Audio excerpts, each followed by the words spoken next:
अस्सलाम वालेकुम। Grip on take के एक और व्लॉग में आपको खुशामदीद कहता हूँ। उम्मीद करता हूँ कि आप तमाम लोग बिल्कुल ठीक ठाक होंगे।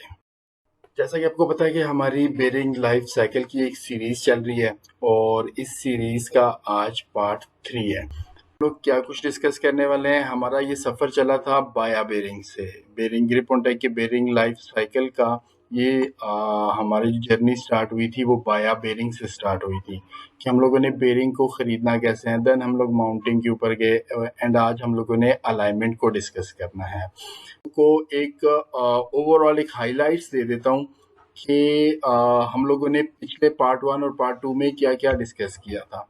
पार्ट 1 में हमने डिस्कस किया कि बाया बेरिंग क्या होता है। आपने सबसे पहले बेरिंग को खरीदना होता है, तो उस खरीदने का प्रोसेस क्या होता है, उसमें हमने कितनी इंस्ट्रक्शन होती हैं, वो हमने देखा था। 2 इंस्ट्रक्शन होती हैं, एक जनरल इंस्ट्रक्शन होती है और एक टेक्निकल इंस्ट्रक्शन होती है। अब जनरल इंस्ट्रक्शन में हमने देखा था कि हमने बेरिंग को स्टोर कैसे करना है, कैसे खरीदना है, कौन से डीलर से खरीदना है, कैसे स्टोर करना है, किन किन चीज़ों को हम लोगों ने बेरिंग परचेज करते हुए किन चीज़ों को हमने नोटिस करना है। एंड देन हम लोगों ने टेक्निकल इंस्ट्रक्शन में देखा था कि जो बेरिंग ओईएम की तरफ से आते हैं उनके ऊपर कुछ नेम प्लेट होती हैं या कुछ मैनुअल्स आते हैं, उसके ऊपर जो बेरिंग का पूरा एक नंबर लिखा होता है with suffix, prefix and basic designation. उनको स्टडी करने का तरीकाकार देखा था कि उनको स्टडी कैसे करते हैं, उनको डिमांड कैसे करते हैं एंड देन उनको हम लोगों ने रिसीव कैसे करना है। फिर हमने पार्ट 2 को हम लोगों ने उसमें हमने देखा कि माउंटिंग एंड इनिशियल लुब्रिकेशन क्या होती है। बेरिंग को खरीदने के बाद हमें बेरिंग को माउंट करना होता है, यानी फिट करना होता है हमने। तो उस फिटिंग का प्रोसीजर क्या होता है, उसमें कौन-कौन से रिकमेंडेड मेथड्स हैं। उसमें हमने मैकेनिकल माउंटिंग देखा कि मैकेनिकल माउंटिंग को आप लोगों ने कितने लिमिट के बेरिंग के लिए मैकेनिकल माउंटिंग होनी चाहिए और कैसे करनी है। फिर हॉट माउंटिंग की लिमिट हमने देखी और उसके टूल्स देखे। देन हम लोगों ने ऑयल पावर यानी हाइड्रोलिक को देखा और उसके हमने टूल्स देखे। फिर हम लोगों ने मेंटेनेंस फ्री बेरिंग देखी। लुब्रिकेशन से रिलेटेड हम लोगों ने देखा कि मेंटेनेंस फ्री बेरिंग कौन से होते हैं जिन्हें हमने जस्ट परचेज करना है और फिट कर देना है, उसके ऊपर किसी किस्म की ग्रीस नहीं करनी। देन हम लोगों ने देखा कि ओपन बेरिंग ग्रीसिंग कैसे होती है। जो आपके ओपन बेरिंग होते हैं उनमें ग्रीस कितनी आप लोगों ने करनी होती है, बेरिंग में कितनी परसेंट ग्रीस भरनी है आपने और हाउसिंग में कितनी परसेंट ग्रीस भरनी है। तो ये ओवरऑल एक हाईलाइट थी प्रीवियस 2 पार्ट। जो चीज हम लोग डिस्कस करने वाले हैं वो है अलाइनमेंट। अब तीसरा पॉइंट है कि अलाइनमेंट कैसे करनी है आप लोगों ने। पहले हमने परचेज किया, फिर इंस्टॉल किया, फिर हमने अब प्रिपरेशन करनी है उसकी। बेरिंग फिट हो गया, अब हमने अपने इक्विपमेंट की प्रिपरेशन करनी है, उसको फिट करना है। तो उसमें सबसे अहम जो होता है वो अलाइनमेंट होता है। अलाइनमेंट इतना अहम क्यों है? क्योंकि मैंने आप लोगों के साथ एक रिसर्च शेयर की थी जिसमें मैंने डिफरेंट परसेंटेज बताई थी बेरिंग के फेल होने की। उसमें जो मिस अलाइनमेंट थी, ये फटीग लोड था, वो था is the reason for 34% of premature bearing failures. पूरी दुनिया में जितने भी बेरिंग टाइम से पहले फेल हो रहे हैं, जो अपनी लाइफ पूरी नहीं करते, उनमें 34% बेरिंग ऐसे हैं जो कि मिस अलाइनमेंट या फटीग लोड की वजह से फेल होते हैं। सबसे ज्यादा 36% है वो पुअर लुब्रिकेशन की वजह से है और सेकंड हाईएस्ट जो है वो मिस अलाइनमेंट की वजह से है। इसलिए जो ये मिस अलाइनमेंट है ना, ये बहुत अहम टॉपिक है। इसको अपनी कंप्लीट वीडियो को देखना है और इसको कोई चीज मिस नहीं करनी, स्किप नहीं करनी। अब ये फटीग लोड होती क्या है, जो हम डिस्कस करेंगे। फटीग की वजह से 34% बेरिंग फेल होता है। अब फटीग कैन बी मिसअलाइनमेंट, सबसे बड़ा जिसमें जो इम्पैक्ट होता है वो मिसअलाइनमेंट का होता है। सेकेंडली इसमें अनबैलेंसिंग होती है और तीसरे नंबर पे इसमें लूजनेस भी होती है। ये तीन चीजें मिलकर फटीग लोड जो है बनाती हैं। अब अनबैलेंसिंग और लूजनेस ये दोनों ही एक बड़े वास्ट किस्म के टॉपिक्स हैं। इनके ऊपर हम एक सेपरेट वीडियो बाद में जरूर बनाएंगे कि हाउ बैलेंसिंग या how looseness effect the bearing life. तो अभी के लिए हम लोग जो है ना वो मिसअलाइनमेंट को डिस्कस करने वाले हैं।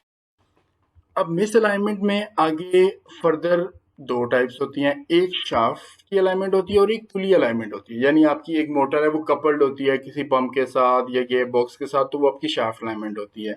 इसी तरह एक आप लोग की मोटर है तो वो आगे चेन ड्राइव होती है या पुली ड्राइव होती है, तो उसको हम लोग पुली अलाइनमेंट कहते हैं। तो इन दोनों को हम जो है वन ऑन वन डिस्कस करेंगे कि शाफ्ट अलाइनमेंट कैसे होती है और पुली कैसे होती है। तो हम लोग स्टार्ट करते हैं शाफ्ट अलाइनमेंट से। अब शाफ्ट अलाइनमेंट में आपके पास 2-3 किस्म की मिसअलाइनमेंट होते हैं। मशीन में बी मिसअलाइन वर्टिकली और हॉरिजेंटली। अब सबसे पहले ऊपर आप देखें, ये पैरेलल मिसअलाइनमेंट है। इसमें ये आपका लेट्स से पंप है, ये मोटर है। अब ये बेस है बिल्कुल इनकी, यहाँ पर बेस के ऊपर ही माउंटेड है। अब यहाँ पे कपलिंग को देखें, कपलिंग और इसमें कितना ये डिफरेंस आया हुआ है, यानी ये जो रेड कलर की एक सेंटर लाइन आ रही है ये यहाँ पर मोटर पे आके नीचे हो जाती है और बिल्कुल स्ट्रेट नीचे हो जाती है। तो इन दोनों में ये जो गैप आ रहा है ये इसका मिस अलाइनमेंट है। बेसिकली हमें इस मोटर को ऊपर उठाना है। अब वो मोटर को कितना ऊपर उठाना है वो हम आगे जाके देखेंगे। तो ये इसकी पैरेलल मिस अलाइनमेंट है। एंड यहाँ पर अगर हम देखें तो ये देखिए ये पंप है, ये मोटर है। अब ये मोटर की आगे वाला फीड तो ठीक है, देखिए यहाँ से ये सेंटर लाइन ठीक है, लेकिन यहाँ से ये लाइन नीचे होना शुरू हो गई है। तो ये इसकी एंगुलर मिस अलाइनमेंट है। अब इस में हम लोगों ने क्या करना है, इसके पीछे वाले फीड्स को उठाना है। कितना उठाना है कि आगे वाली भी फीड की जो ये सेंटर लाइन है ये खराब ना हो और पीछे वाला भी स्ट्रेट हो जाए। तो ये हमने इसको देखना है कि ये एंगुलर मिस अलाइनमेंट क्या होती है। ये आपके पास एक अलाइंड मोटर एंड पंप की है जिसमें देखें सेंटर लाइन जो है वो बिल्कुल इसके साथ इसकी अलाइंड है। तो इनको हम लोग बारी बारी आगे जरूर डिस्कस करेंगे।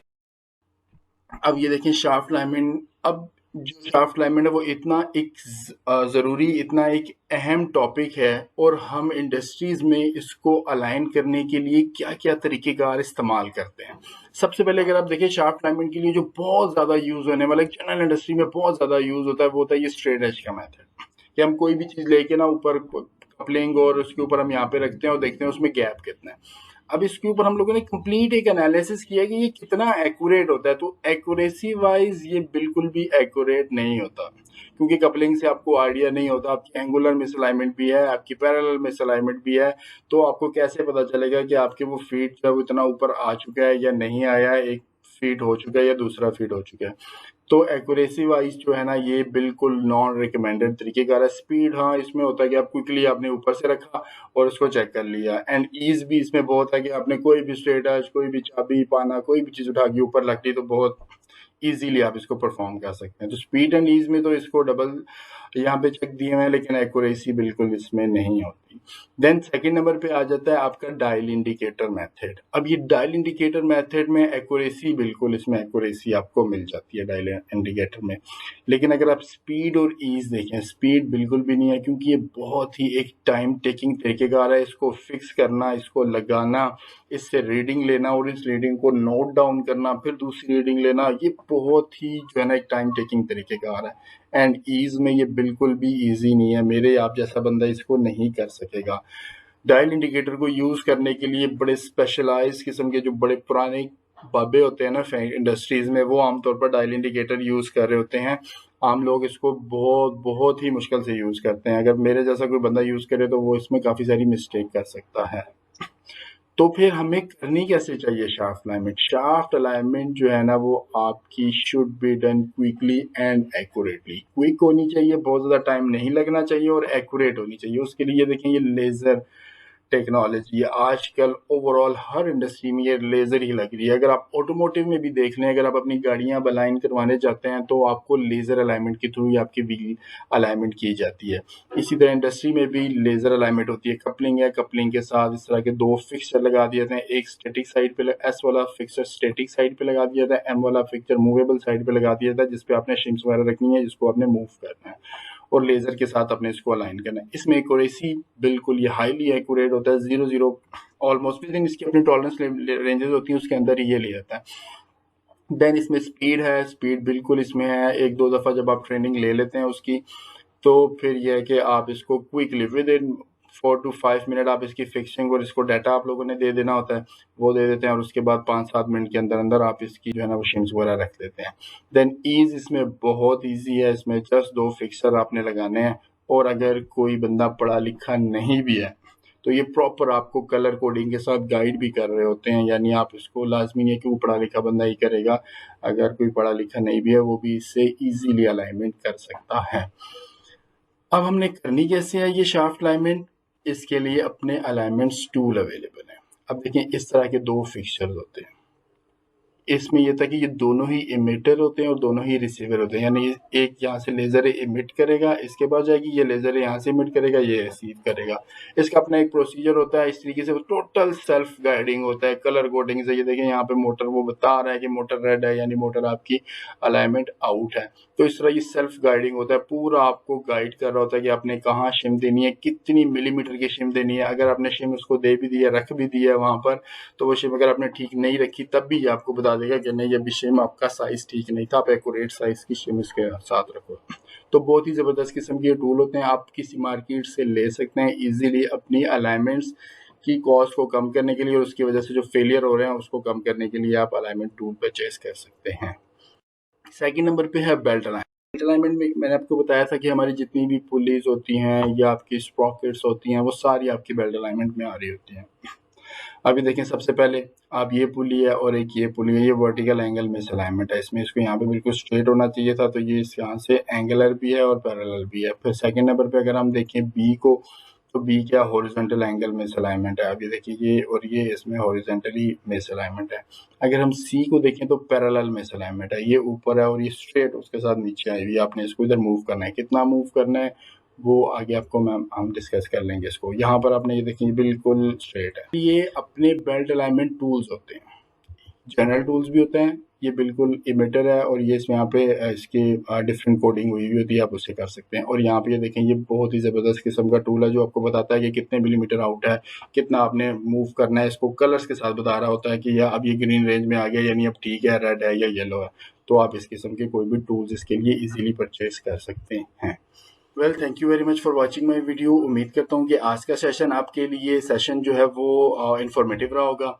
तो प्लीज़ अगर इंफॉर्मेटिव रहा है तो मेरे इस चैनल को सब्सक्राइब कर लें और मेरे इस चैनल को, इन वीडियोस को अपने फ्रेंड्स और कुलीग्स के साथ शेयर भी कर लें, ताकि ये इंफॉर्मेटिव सेशन ज़्यादा से ज़्यादा लोगों तक पहुँच सके।